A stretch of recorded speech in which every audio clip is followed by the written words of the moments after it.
Hi, this is Ivo. I'm the MacHead who's building his first music PC, and welcome to episode 2. This is the last episode of me just talking about the build. In the next episode, we'll finally get to actually start building. At the time of recording this video, I've already started building, but I haven't actually got to the point of firing it up. So fingers crossed. So after 20 years, I decided to ditch Apple for my music productions and build a PC instead. I should be able to build something that rivals the 10K Mac Pro in audio performance for a third or even a quarter of the price. So what's the premise of this build? Since I will mainly use it for high-end audio productions in different locations, the goal is to achieve the best compromise between all of these criteria. Build the most powerful Thunderbolt 3 PC possible, in the most portable case possible, which is as quiet as possible, with a budget of around 2.5K sales tax included. So, I'm not gonna lie, it took a lot of research to find the right components, and even so, I've no guarantees everything will play nicely together. My particular use case is very specific, so it required significantly more research than would otherwise be necessary. However, even with all of that research, which I personally didn't find tedious, I still think I'll be much cheaper off. I don't feel like I spent anywhere close to 7.5K worth of research. But if you feel like your time is super valuable, you can always buy a Mac Pro or a pre-built professional audio PC. So let's talk about the components I got. Processor. This is the big one. The processor choice I made had a lot of influence on the other parts I chose, especially the motherboard, the case, the RAM, and the cooling system.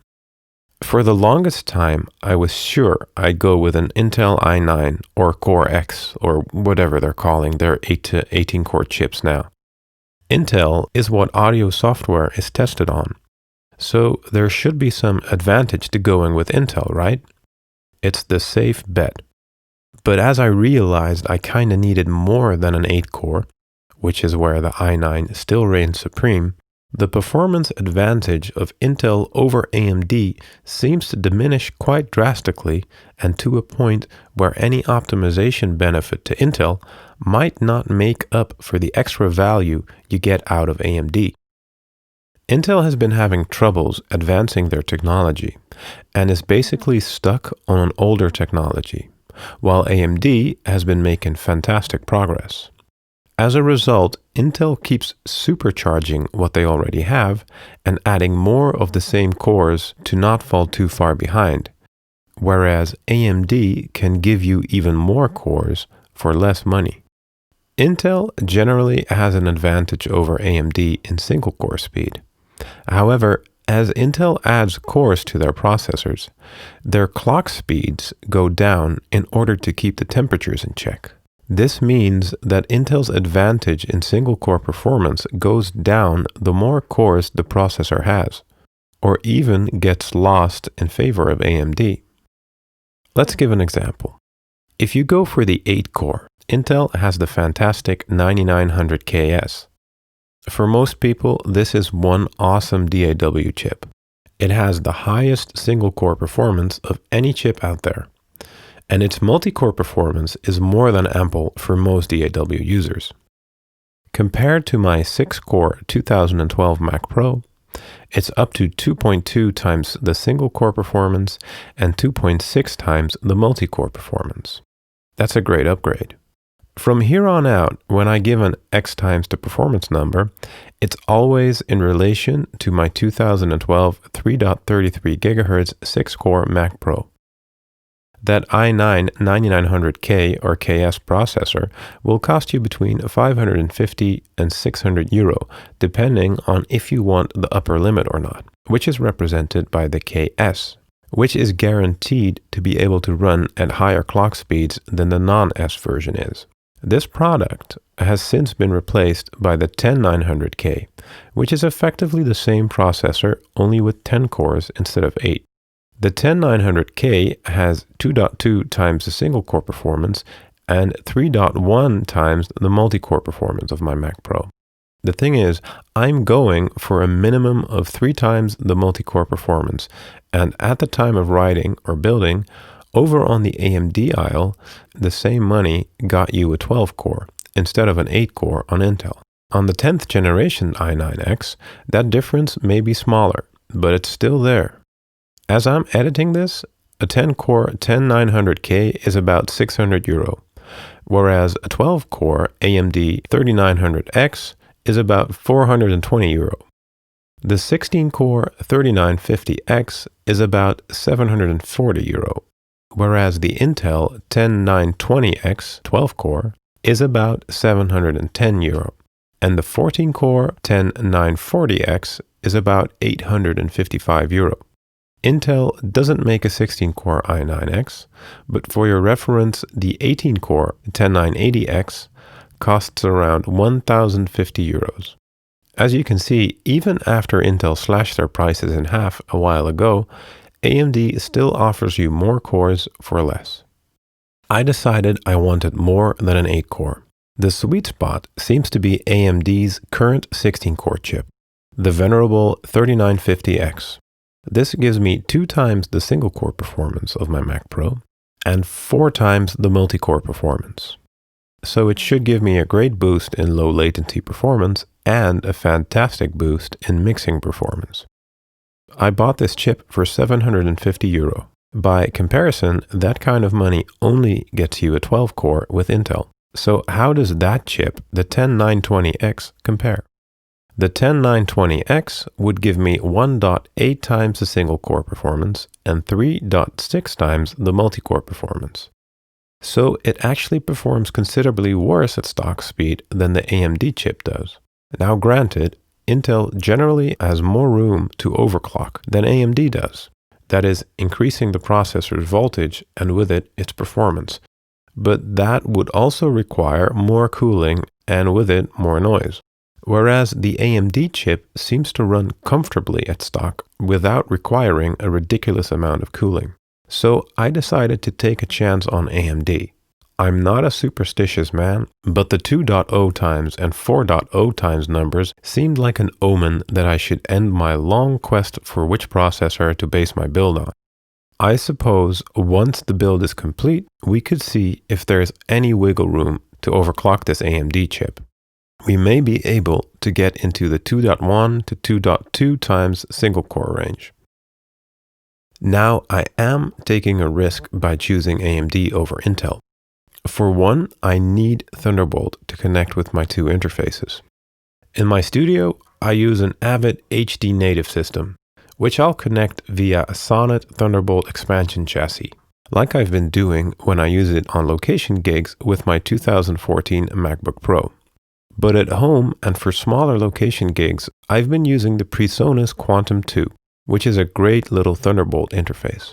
The thing with Thunderbolt is, it's an Intel technology, and AMD hasn't had support for it. Recently, we've been seeing AMD motherboards come out with Thunderbolt support, but it's still a risky choice since there seem to be mixed results, especially at low buffers, which is very important to me. However, I've seen enough success stories on the internet to dare take the risk. If I don't get my system to perform well, I just need to sell my processor and motherboard and get an Intel processor and motherboard, and I should be able to use all the other components without a problem. The AMD deal is so much better than the Intel deal that I was willing to take that chance. At the time of recording this voiceover, I have no idea whether that was the right call or not. So again, fingers crossed. The computer case.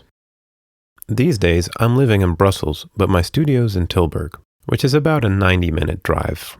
I'd like to use the computer in both locations. So I soon realized that a big case like the Mac Pro has will not be handy for me at all. I should look for something portable instead. But are there any small portable cases which allow you to properly and quietly cool high-performance components? Luckily, there's an enthusiast gamer scene who also want high-performance machines in portable boxes. I looked at several small format MITX cases, both aesthetically and practically. In the end, I ended up with the Ncase M1. Why? Well, there are handsomer cases, and there are cases that are easier to carry around, with a carrying handle, for example. The N case, however, just has the best airflow, and that means lower fan speeds, which make for a quieter system. It's not as distinctive looking as a Mac Pro, but it's certainly similar in design approach. This is a remarkably small case, and speaking of cooling, it fits a 240mm radiator, or two, only one of which I'll need to cool that 16-core. Not that it couldn't be cooled by an air cooler. It could. That was actually my preference, but the motherboard I chose didn't support the bigger air coolers, so I decided to go for liquid cooling instead. But more about that in the motherboard and CPU cooler section. Motherboard. Since I decided upon a small ITX style case, I needed a small mini ITX style motherboard. There are quite a few of those, but there's only one that has a Thunderbolt 3 connector on it, which I would definitely need. ASRock makes this board, and it's the one I just had to go for. Literally, I had no other choice. It only has one main downside. It doesn't support the big air coolers needed to adequately cool a processor like mine. So I was forced to resort to a different cooling solution than I had hoped for. In one of the upcoming build videos, I'll walk you through some modifications I did to this motherboard. They are optional, and I suggest you only attempt to do the second one if you're comfortable and experienced around circuit boards. I ran into some bad luck and I didn't have a good time. CPU cooler. I was originally looking to use a big Noctua air cooler, since they are high performance, not very expensive, and very quiet. In fact, I've seen a lot of tests that seem to suggest that for most situations, liquid coolers don't actually offer an advantage over air coolers at all. Since liquid coolers are more expensive, can be noisier, and are perhaps less reliable simply by having more parts, for the longest time I didn't even consider liquid coolers. But it turned out that the motherboard I chose didn't support the large vertically oriented dual-fan Noctua air coolers I'd been looking to buy, but only supports specific models with horizontally mounted single lower diameter fans. Now, for most processors, I bet those smaller Noctua coolers are still a fine solution. But since I bought a 16-core processor, which I will try to use at fixed, high frequencies as much as possible during music production workloads, I figured I'd better get a more than ample cooling solution. So I reluctantly started looking into liquid cooling options. It turns out that you can get a rather quiet all-in-one liquid cooler and replace its fans with the much quieter Noctua ones. In the end, I hope to end up with a cooling solution that is not really noticeably louder than using the Noctua air cooler I was intending to get in the first place. The computer case I was originally hoping to build in, the Lian Li T150, only supported liquid coolers with a single 120mm radiator, which I thought was on the small side for my configuration. So I started looking for a similar case that supported larger cooling radiators, adequate for the 16-core 3950X. I came across a great video by the great and highly recommended YouTuber Optimum Tech, who successfully built such a computer. The case he chose was the Ncase M1, which I soon realized was the right fit for me too. It doesn't have the nifty carrying handle that the Lian Li T150 has, but realistically, I probably wouldn't carry it around like that anyway. I'll have a flight case made for it. What the Ncase M1 does support, however, is a 240mm radiator. You could even install two of them.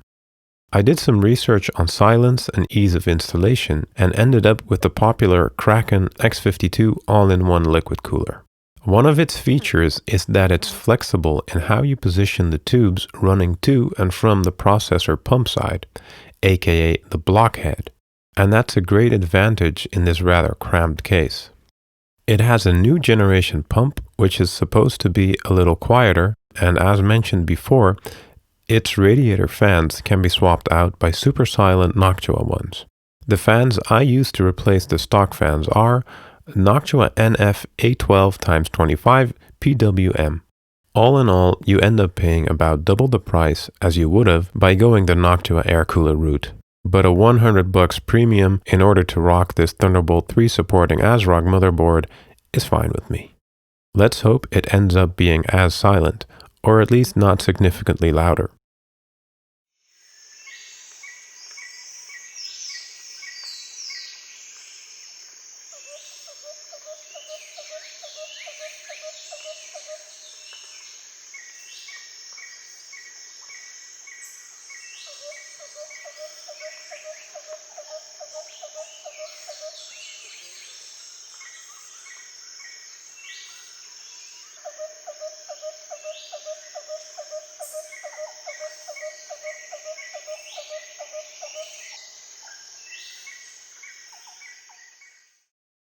RAM. Now, this is a tricky and confusing subject. Apparently, the AMD processor I chose actually performs better with the RAM clocked higher than the official recommendation of 3200 MHz, with 3733 MHz being the sweet spot.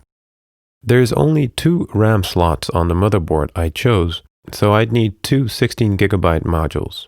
I found that there are hardly any 16GB 3733 MHz modules on the market. Another option is to buy modules meant for a frequency close to the one you want to run at and then downclock or overclock them to the desired frequency. This is what I decided to do. 3600 MHz RAM is considerably cheaper than 3800 MHz RAM. So ideally, I'd need a 3600 module that's easy to overclock. Then there's also the topic of timings, and I have to admit my head started to spin a little bit.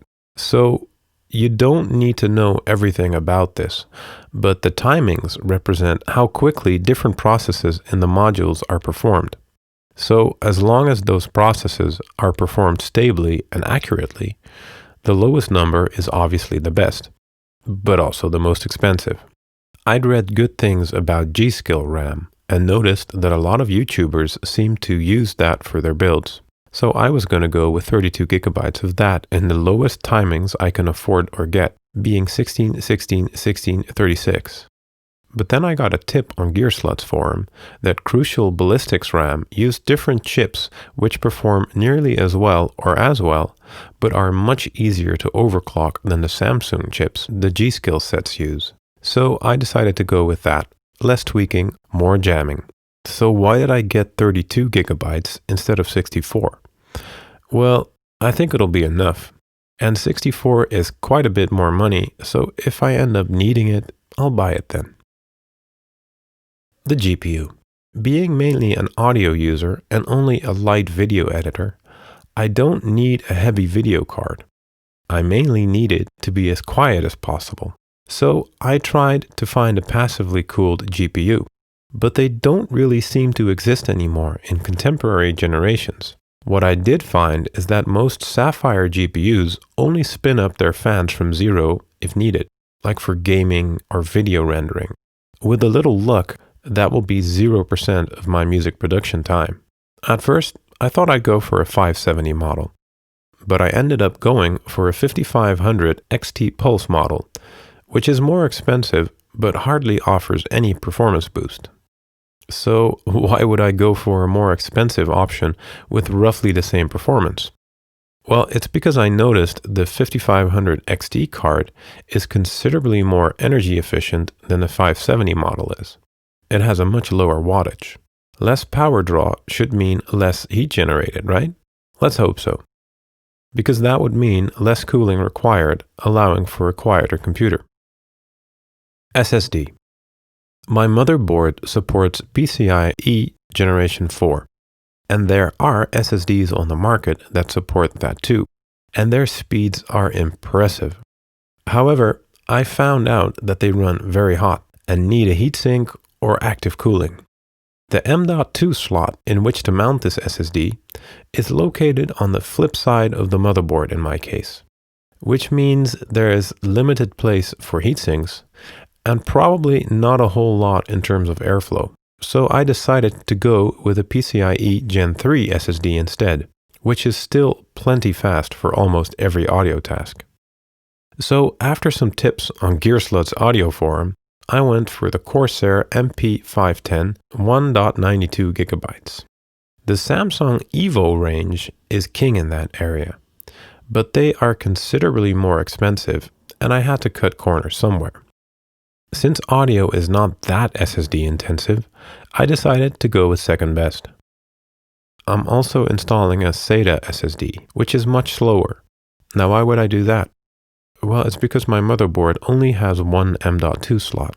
The Samsung SATA drive I'm adding has ample speed to record and play back audio. That's not really an issue. I've been using SATA or SATA SSDs in my Mac Pro for about a decade, and they are plenty fast for audio recording and playback. The much higher speeds you'll get from an M.2 NVMe SSD will help you more with launching programs and streaming samples. That's what I'll be using it for. The M.2 drive will be partitioned as a system drive and as a sample drive. PSU, not the sexiest topic in a computer build, but important nonetheless. The case I chose dictates that I use an SFX form factor power supply. I calculated the wattage I would need, I looked at similar builds on YouTube, and came up with no more than 600 watts. After that, it was just a matter of finding a very quiet one. So I went with the Be Quiet SFX 600, because that's what that company does best, right? Well, let's hope so. Case fans. It seems to me that not a whole lot is needed for my build in terms of case fans, because the CPU is cooled by 2x 120mm Noctua fans that replace the stock fans of the Kraken liquid cooler. The GPU has 2 fans that will only ramp up when needed. The motherboard has a little fan to help cool its hottest components, which may turn out to be a problem. In terms of case fans, all I need is some fans to help push that combined heat out of the case. I went with 2 static pressure 1200 RPM Noctua fans because they make the quietest fans. The particular model is Noctua NF-S12B Redux-1200. Ventilation setup. It seems that every configuration is different in terms of how to best cool it. Looking at similar builds though, thanks again to Optimum Tech, it seems that the best way to cool my system is to have the CPU radiator on the left side suck cool air into the case. On the bottom are the 2 Noctua case fans that suck in air too. Those 2 are mounted right below the GPU fans. So with a little luck, they'll act as quasi-replacement fans for those, and the GPU fans will actually almost never spin up. On the right, there's the motherboard and PSU, which sucks in air too. The hot air will therefore be pushed out of the other perforated panels of the case, without the need of additional fans. You basically create positive pressure inside the case, and it takes care of the rest. Thanks for bearing with me, and please subscribe and hit the bell icon so you'll get a notification when episode 3 is available. Bye.